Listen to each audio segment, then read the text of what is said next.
नमस्कार दोस्तों, forgotten stories channel में आपका स्वागत है।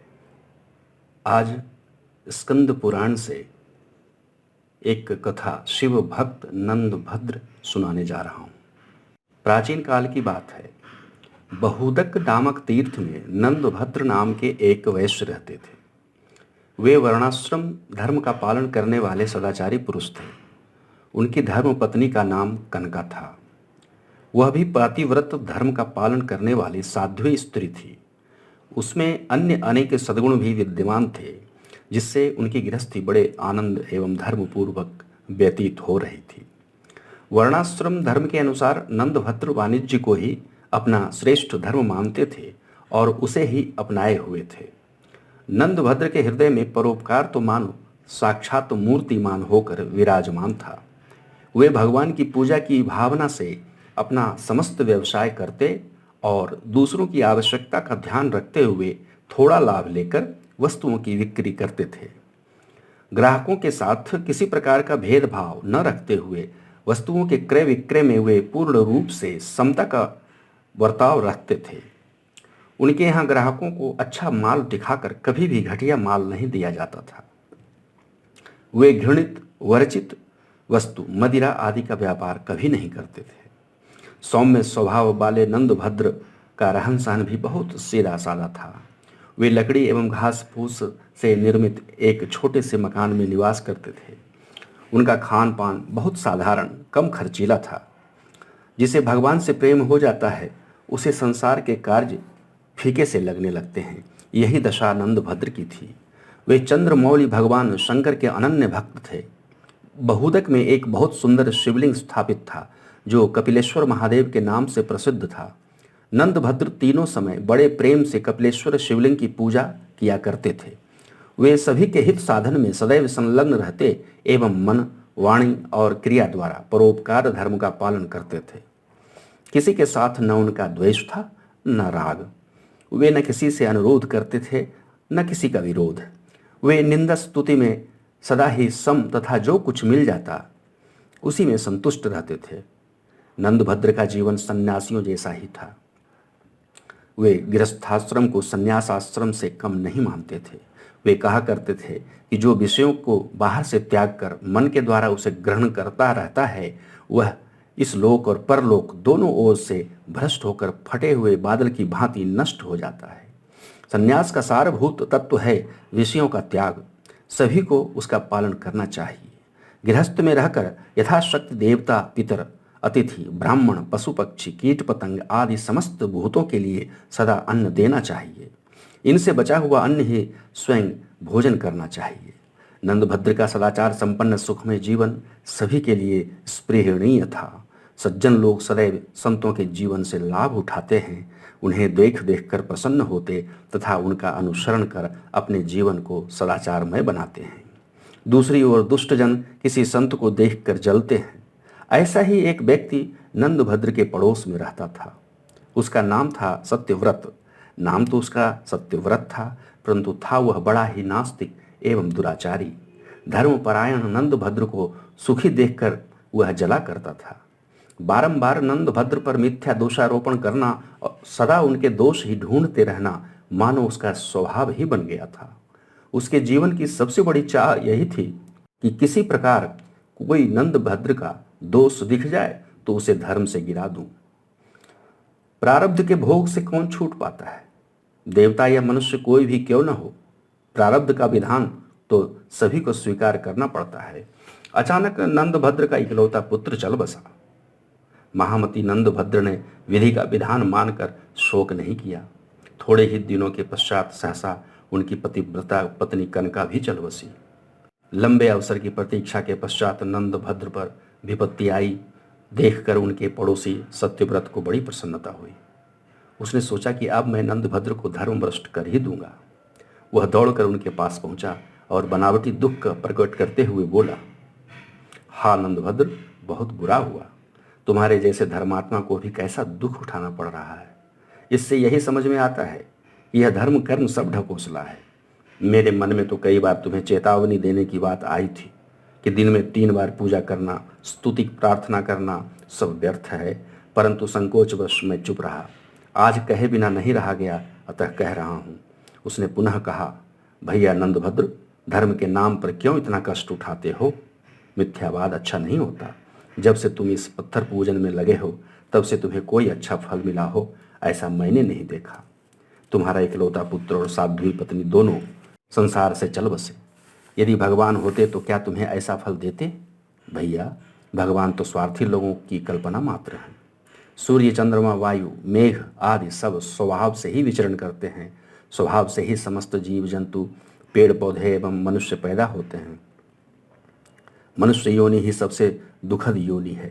अन्य सभी योनियां सुखद है, क्योंकि उनमें सभी स्वच्छंद विचरण किया करते हैं। पुण्य और पाप सब कुछ कल्पना है। नंदभद्र, मैं तुम्हें सही सलाह देता हूँ कि मिथ्या धर्म का परित्याग कर आनंद पूर्वक खाओ, पियो और भोगो, क्योंकि यही सत्य है। सत्यव्रत की मूर्खतापूर्ण बातें नंदभद्र पर कोई प्रभाव नहीं डाल सकी। उनके विचार तो पर्वत की भांति अचल एवं समुद्र की भांति गंभीर थे। वे तनिक भी विचलित न हुए और हंसते हुए बोले, सत्यव्रत जी, आप अपने आप को ही धोखा दे रहे हैं। क्या पापियों पर दुख नहीं आते? क्या उनके पुत्र स्त्री आदि की मृत्यु नहीं होती? जब किसी सज्जन पुरुष पर दुख आता है तब सभी लोग सहानुभूति प्रकट करते हैं, परंतु विपत्ति काल में दुराचारी के प्रति सहानुभूति प्रकट करने वाला कोई नहीं होता। अतः धर्म पालन करने वाला ही श्रेष्ठ है। सत्यव्रत तो अपने हठ पर था, उसे ये बातें कैसे अच्छी लगती? नंदभद्र ने पुनः कहा, महाशय, अंधा व्यक्ति सूर्य के स्वरूप को नहीं जानता, परंतु उसके न जानने से क्या सूर्य का अस्तित्व समाप्त हो जाता है? जिस प्रकार राजा के बिना प्रजा नहीं रह सकती, उसी प्रकार ईश्वर के बिना संसार का संचालन नहीं हो सकता। यह आप सत्य समझ लें। जिस शिवलिंग को आप पत्थर कहते हैं, स्वयं भगवान श्री राम ने समुद्र तट पर उसकी स्थापना की थी। सत्यव्रत का पुनः वही प्रश्न था, देवता हैं तो दिखाई क्यों नहीं देते? नंदभद्र ने कहा, क्या देवता लोग आपके पास आकर याचना करें कि हमें आप मानिए? नंदभद्र सत्यव्रत से अधिक विवाद नहीं करना चाहते थे, अतः वे स्थान को छोड़कर चले गए। एक बार नंदभद्र के मन में विचार आया कि भगवान सदाशिव का साक्षात दर्शन करके उनसे पूछूं, प्रभु, आप तो निर्दोष, निर्वैर और समदर्शी हैं, फिर आपका बनाया यह संसार दोष रहित क्यों नहीं है? इसमें इतने सुख दुख, जन्म मरण आदि क्लेश और वैमनस्य क्यों भरे हुए हैं? यह सोचकर वे शिव मंदिर में आए, कपिलेश्वर लिंग की पूजा की, फिर प्रणाम करके भगवान चंद्रमौली के आगमन की प्रतीक्षा में खड़े हो गए। उन्होंने मन में यह निश्चय किया कि जब तक भोलेनाथ दर्शन नहीं देंगे तब तक मैं ऐसे ही खड़ा रहूंगा। लगातार 3 दिन और 3 रात तक नंदभद्र वैसे ही खड़े रहे। चौथे दिन एक 7 वर्ष का बालक उस शिव मंदिर में आया। गलित कुष्ठ का रोगी उन्हें होने के कारण वह पीड़ा से कराह रहा था। उसने बड़े विस्मय के साथ नंदभद्र से पूछा, आप इतने सुंदर एवं स्वस्थ दिखाई दे रहे हैं, फिर भी आपके चेहरे पर क्लेश के चिन्ह क्यों हैं? नंदभद्र ने अपने मन का संकल्प उस बालक से कह सुनाया। सब कुछ सुनकर उस बालक ने कहा, अप्रिय का संजोग एवं प्रिय का वियोग ये मानसिक कष्ट के कारण है, तथा रोग एवं परिश्रम शारीरिक कष्ट के कारण। मानसिक कष्ट से शारीरिक एवं शारीरिक कष्ट से मानसिक कष्ट होता है। औषध एवं उपचारों से शारीरिक कष्ट दूर होता है, एवं ज्ञान से मानसिक कष्ट, मन के दुख की जड़ राग है। इस राग से ही प्राणी, सांसारिक प्राणी पदार्थों में आसक्त होकर दुख पाता है। दुख सुख एवं आयास का मूल राग ही है। राग के वशीभूत होकर मनुष्य भोग की इच्छा करता है। भोग तृष्णा एवं लोभ का जन्मदाता है। तृष्णा का आदि और अंत नहीं, यह सदैव त्याज्य है। इतना सुनने पर भी नंदभद्र की जिज्ञासा का पूर्ण रूप से शमन नहीं हुआ। उन्होंने पूछा, बालक, पापी मनुष्य धन धान्य संपन्न क्यों देखे जाते हैं? बालक ने कहा, महाभाग, संसार में 4 प्रकार के मनुष्य होते हैं। पहले प्रकार का मनुष्य वह है जिसके लिए इस लोक में तो सुख भोग सुलभ है, परंतु परलोक में नहीं, क्योंकि उसका पूर्व जन्म में किया हुआ पुण्य शेष है। उसे वह भोगता है और नूतन पुण्य का उपार्जन नहीं करता। उस मंद बुद्धि एवं भाग्यहीन मानव को प्राप्त हुआ सुख भोग केवल इसी लोक के लिए बताया गया है। तो दूसरा वह है जिसके लिए परलोक में सुख का भोग सुलभ है, परंतु इस लोक में नहीं, क्योंकि उसका पूर्व जन्मोपार्जित पुण्य नहीं है। यह जानकर वह तपस्या करके नूतन पुण्य का उपार्जन करता है। उस बुद्धिमान को परलोक में सदा ही सुख का भोग प्राप्त होता है। तीसरा वह है जिसके लिए इहलोक और परलोक में भी सुख भोग प्राप्त होता है, क्योंकि उसका पहले का किया हुआ पुण्य भी विद्यमान है और तपस्या से नूतन पुण्य का भी उपार्जन हो रहा है। ऐसा बुद्धिमान कोई विरला ही होता है। चौथा वह है जिसके लिए न तो इहलोक में सुख है और न परलोक में ही, क्योंकि उसका पहले का पुण्य तो है नहीं और इस लोक में भी वह पुण्य का उपार्जन नहीं करता। ऐसे मनुष्य को इहलोक और परलोक दोनों में ही सुख नहीं मिलता। ऐसे नराधम को धिक्कार है। महात्मन, इस प्रकार कर्म एवं भोग के रहस्य को जानकर अब आपको भगवान सदाशिव के भजन एवं वर्ण धर्म के पालन में निष्काम भाव से लग जाना चाहिए। इससे आप दूसरे जन्म के बंधन में नहीं पड़ेंगे। एक बालक के मुख से ऐसी रहस्यपूर्ण बातें सुनकर नंदभद्र आश्चर्यचकित हो गए। वे उससे पूछने लगे, बालक, आप कौन हैं और यहाँ कैसे पधारे हैं? आपने तो मेरे सब संदेहों को नष्ट कर दिया। बालक ने बताया, पूर्व जन्म में मैं बड़ा दंभी एवं पाखंडी था। मुझ में और भी बहुत से दुर्गुण थे, जिसके फलस्वरूप मैं वर्षों से नीच योनियों में भटक रहा हूँ। भगवान व्यासदेव कृपा पूर्वक मुझे प्रत्येक योनि में सचेत कर देते हैं। उन्होंने ही मुझे आपके पास भेजा है। अब मैं 7 दिन के बाद इसी तीर्थ में प्राण त्याग दूंगा और पुण्य फल को प्राप्त करूंगा।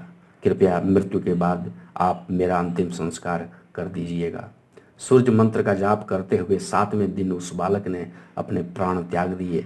नंदभद्र ने विधि पूर्वक उसका अंतिम संस्कार किया और शेष जीवन उन्होंने भगवान शिव एवं सूर्य की उपासना में लगा दिया तथा अंत में भगवान शंकर का सारूप्य प्राप्त किया।